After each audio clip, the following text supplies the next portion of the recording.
Fue un segundo igual, no más o menos. Qué raro, ok. Nunca me había pasado. Bien, seguimos entonces.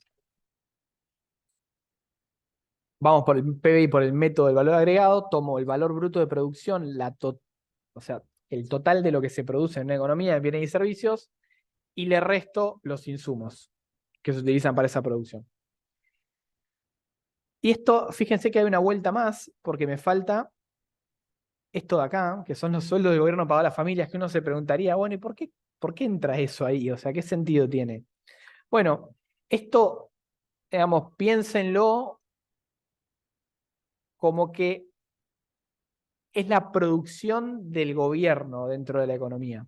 O sea, tenemos la producción de las empresas, pero el gobierno también produce y eso lo estimamos con el valor de su salario, de los salarios que paga. Por lo tanto, digamos, fíjense que tenemos 580 y le restamos 330. Esto nos va a dejar en 250 porque estamos tomando producción total de las empresas y restándole los insumos de las empresas. Nos falta sumar la producción del gobierno, que el estimativo de esa producción del gobierno es lo que paga de sueldos. Y ahí llegamos a 300, que es el valor de todos los bienes y servicios finales producidos en una economía. El gobierno típicamente produce más servicios que bienes, pero bueno, puede darse el caso de que haya producción de bienes también. Y tomar el sueldo del gobierno pagado a la familia es una manera de, digamos, hacer como como estimar esa producción que hace el gobierno. Bien. Entendiendo que el gobierno no busca generar beneficios, digamos, ni que hay nada más, sino que todo lo que produce, digamos, o por todo lo que produce es todo lo que paga por esa producción, entonces por eso se usa el sueldo nada más. Y no hay un beneficio del gobierno, ni un interés del gobierno, ni nada de eso. Bien. Eso para el método del PBI. Y para el método del ingreso, fíjense que, digamos, acá es un poco más complejo porque tenemos que sumar un montón de conceptos que vimos recién en esa desagregación que, digamos, acrecentarían ese ingreso de las familias. Porque nosotros tenemos de entrada nada más que sueldos a las familias y sueldos del gobierno a las familias. Y si buscamos, bueno, vamos a ver que hay un montón de cosas que se tendrían que ir sumando porque, digamos, son como, digamos, son la inversa del proceso que fuimos haciendo recién. Acá sacábamos cosas, bueno, en este cuadrito, si queremos llegar al ingreso bruto interno, a precio de mercado, tenemos que sumarlas. Por ejemplo, sueldos de gobierno a la familia y sueldos a la familia son dos cuestiones que van directamente al bolsillo. Los beneficios distribuidos a las familias también van directamente al bolsillo de las familias. Los impuestos, ¿qué más? Intereses del resto del mundo también. Perdón, esto restaría. Intereses a las familias también. Olvídense. Y bueno, no veo ninguno más que sea directo. Eso de entrada como lo que reciben directo las familias. Pero también hay un montón de conceptos que en la desagregación que vimos recién nosotros íbamos sacando, pero que sí componen el ingreso bruto de la familia. Quizás no el ingreso de bolsillo, pero sí el ingreso bruto. El ingreso bruto interno. Entonces tenemos que incorporar todos estos otros conceptos que nos quedaron dando vueltas para poder llegar a ese ingreso bruto interno. Sé que no es lo más intuitivo este procedimiento, porque no es análogo como vimos cómo se calcula el PBI por el método del producto y el del gasto, que cómo estaríamos haciendo acá el del ingreso, pero bueno, para que sepan, en este cuadro particularmente se hace de esa forma, ¿no? Tenemos que partir de ese ingreso de bolsillo de las familias, que es más fácil de identificar, digamos, porque vemos los conceptos que directamente van al bolsillo de las familias y tenemos que meterle los otros conceptos que hacían que ese ingreso de bolsillo sea menor que el ingreso agregado, digamos, de la economía. ¿Ok? En este caso, lo voy a pasar rapidito,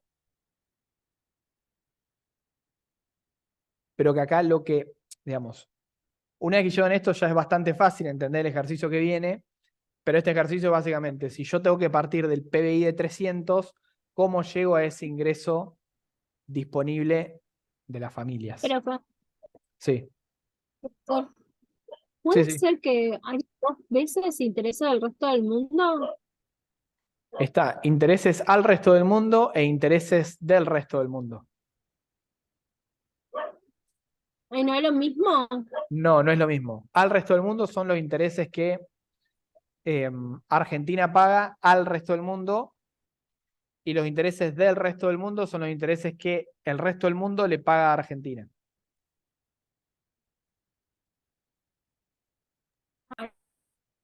Ahora Bien, entendí, gracias. ahí va. Y acá lo que hacemos básicamente es, como les decía, partimos de un PBI, o sea, este es como un ejercicio que utiliza los mismos datos, pero la idea es pedirles, digamos, calcular una variable distinta. Es, partan del PBI y hagan la desagregación que hicimos en clase y lleguen a el ingreso disponible de las familias. Perdón, Francisco, te tuve que mutear, Francisco Aguirre, porque estaba con un ruido de fondo. Bien. ¿Cómo hacemos esto? Bueno, vamos con el mismo orden que vimos recién en las filminas. Primero sacamos las amortizaciones y llegamos al ingreso neto interno a precio de mercado. O sea, le restamos 10. Si buscamos las amortizaciones, están acá, valen 10. Ingreso neto interno a precio de mercado, 290. Ahora, con ingreso neto interno a precio de mercado, lo buscamos pasar a costo de factores. O sea, le sacamos impuestos indirectos y le sumamos subsidios. Busquemos eso. Impuestos indirectos neto de subsidio. Acá de vuelta tenemos otro ejemplo de usando un poco mal la palabra neto, pero que es básicamente impuestos menos subsidios. Esto sería impuestos indirectos neto de subsidios. El saldo de esto, digamos, el valor de esto. Esto directamente se lo resto a mi ingreso neto interno a precio de mercado, obtengo mi ingreso neto interno a costo de factores, ¿no? Le saco esos impuestos netos de subsidios. 283 es mi ingreso neto interno a costo de factores. Bien, siguiente paso. Sí, Me está confundiendo porque la S lo estamos usando para ahorro también. perdón, sí, sí. Le vamos a poner sub. Sí, sí, mala mía. Márquenme cuando hago esas cosas porque yo no me doy cuenta y capaz pongo S de subsidio, está mal, es sub. Bien. Siguiente. Tenemos ingreso neto interno a costo de factores y queremos ir a ingreso neto nacional a costo de factores. O sea, sumamos intereses del resto del mundo, sumamos beneficios del resto del mundo, sumamos rentas del resto del mundo y restamos los intereses al resto del mundo. O sea, fíjense, nuestro país recibe intereses, beneficios y renta del resto del mundo y solo paga intereses, ¿no? Busquémoslo acá. Intereses a las familias no, intereses del resto del mundo sí, entra acá. Intereses del resto del mundo también lo vamos a usar acá. Beneficios del resto del mundo también lo vamos a usar acá. ¿Qué más? Renta del resto del mundo también. Y me parece que no hay ninguno más. Sueldos, venta de bienes de consumo a la familia, impuestos indirectos, no hay ninguno más. Son estas 4 nada más. Son 5, 4, 2 y 5. Sumo 4, que son los intereses del resto del mundo. Sumo 2, que son los beneficios del resto del mundo. Y sumo 5, que son los intereses del resto del mundo.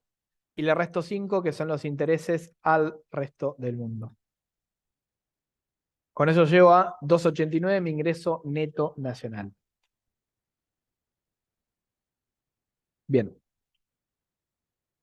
Con el ingreso neto nacional, a costo de factores, acá, digamos, una vez que ya hacen lo de sacar los subsidios y los impuestos, pueden obviar lo de costo de factores, pero bueno, lo dejo para que se entienda que estamos siempre hablando de costo de factores de acá en adelante. Ya cuando hablamos del ingreso personal, se entiende que no es a costo de factores. Bien. Y acá lo que hacemos es buscar el ingreso personal y, como vimos, Vamos a restar todo aquello que reduce el ingreso de las familias y vamos a sumar aquello que acrecienta el ingreso de las familias. O sea, beneficios no distribuidos, lo reduce, lo restamos. Impuestos sobre utilidad de las SA son los impuestos a los beneficios de las empresas, también los restamos. Aportes patronales y aportes jubilatorios personales, también los restamos. Pero vamos a sumar jubilaciones y pensiones, que son las transferencias del gobierno a las familias. Busquemos esto: beneficios no distribuidos, beneficios no distribuidos. Impuestos sobre utilidades, aportes patronales, bueno, jubilaciones y pensiones la tenemos acá. Aportes jubilatorios personales, aportes jubilatorios personales. Bien. Con estas 5 cosas sumamos y restamos y llegamos a 256, que es mi ingreso personal.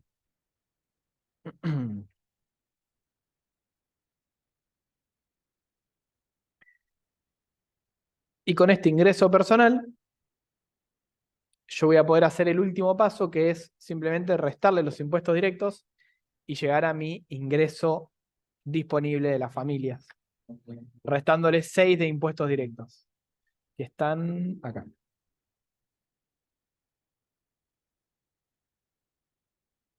Y ahí llegamos a, de vuelta, el ingreso que las familias utilizan para consumo o ahorro.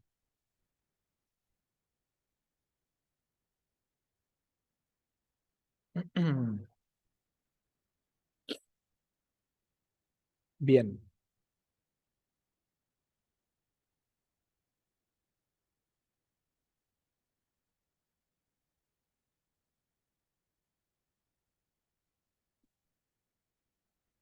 Nos queda ver, esto. Bien. Nos queda ver un último ejercicio que es, digamos, permítame 10 minutos más, yo sé que ya me pasé horario, pero está bueno ver esto porque es medio englobador de lo que vimos, en el cual lo que hacemos básicamente es tomar las cuentas por separado de las familias y de las empresas de 3 sectores o de 3 empresas, es lo mismo. Y ahí vamos armando las cuentas de cada una de las empresas y vamos a ver que de acá, de este desagregado, vamos a poder calcular el PBI por los 3 métodos que estuvimos viendo. Este ejercicio tiene mucho de contabilidad, tienen que saber un poco manejo de partida doble, pero es recontra básico, así que no van a tener mayores problemas. Pero básicamente lo que hace este ejercicio es darle un montón de conceptos para que ustedes confeccionen estas cuentas y puedan después con estas cuentas calcular el PBI por los 3 métodos. Fíjense, lo vamos a pasar medio rápido, lo que me interesa es, al fin y al cabo, ver, no me interesa tanto que sepan el armado, eso después lo pueden ver del video, de la filmina. Lo que me interesa es ver la interpretación final del resultado. Fíjense. Bueno, nos va a pedir también calcular el valor bruto de la producción. A compra a B materias primas por 100 y a C por 150. O sea, A compra, lo anota en el debe, la compra, compone activo, a la empresa B, que lo pone en su haber porque es resultado positivo, y a la empresa C, que lo pone en su haber porque es resultado positivo, ventas, ¿no? Compra por 100 y 150 a B y a C. Bien. A paga durante el proceso de producción sueldos por 50, rentas por alquileres 5 y por intereses 7. Ok, perdón, estaba leyendo mal. Rentas por alquileres 5 y por intereses 7. Entonces, A tiene esto que es resultado negativo, que va como el resultado positivo de las familias, ¿no? Compone el haber de las familias. Sería como ingresos por venta para las familias por venta de factores productivos. Y para la empresa A es un resultado negativo. Porque está pagando por esos factores productivos que compró. A obtiene beneficios que distribuye íntegramente por 20. O sea, A distribuye beneficios por 20, resultado negativo. B por 50 y C por 40. Y eso compone el haber de la familia porque es un resultado positivo para las familias. Bien.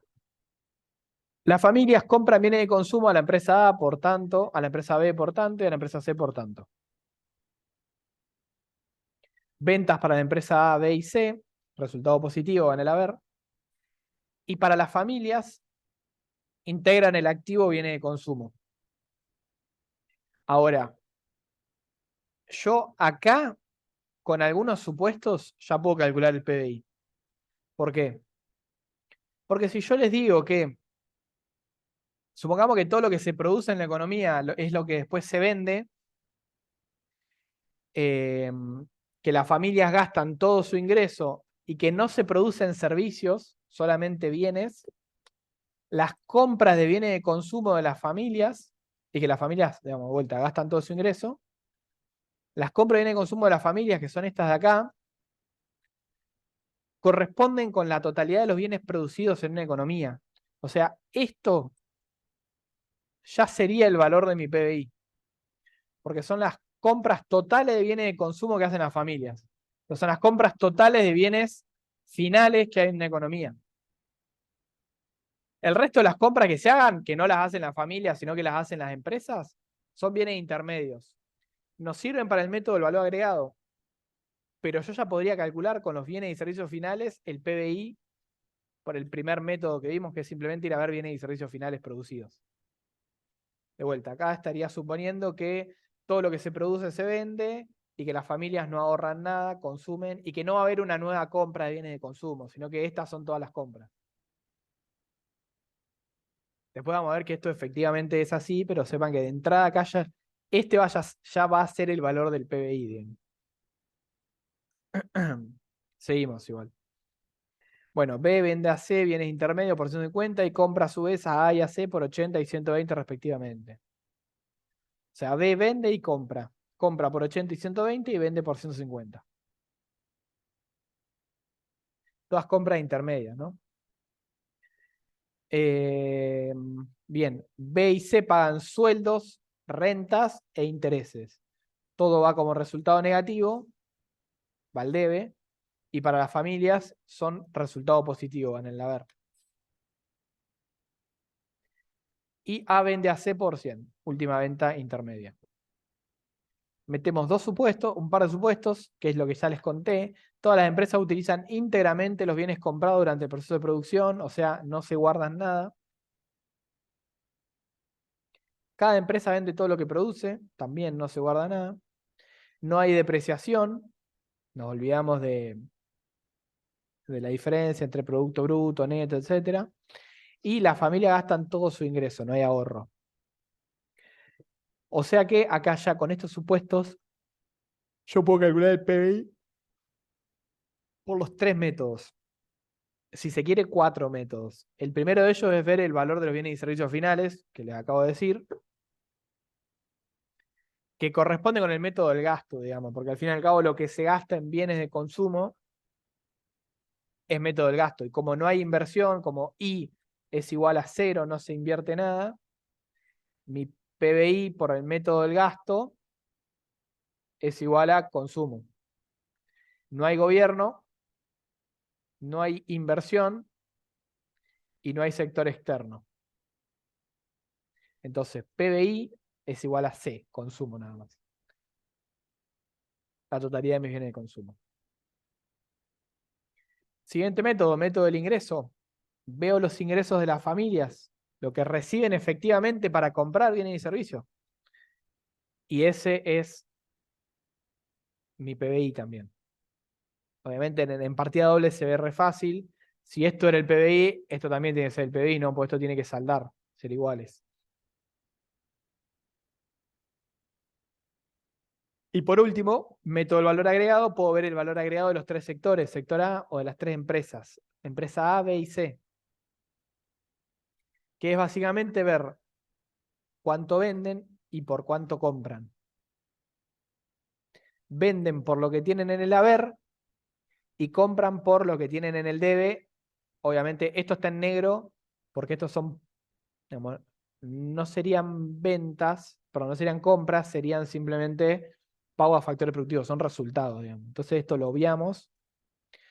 Vemos esto de acá y esto de acá Y la diferencia entre estas dos va a ser el valor agregado de la empresa. Que, o casualidad, como es partida doble, ese valor agregado es igual a esto de acá. O sea, les digo, esto de acá es ventas, esto de acá es compras, y como esto tiene que saldar,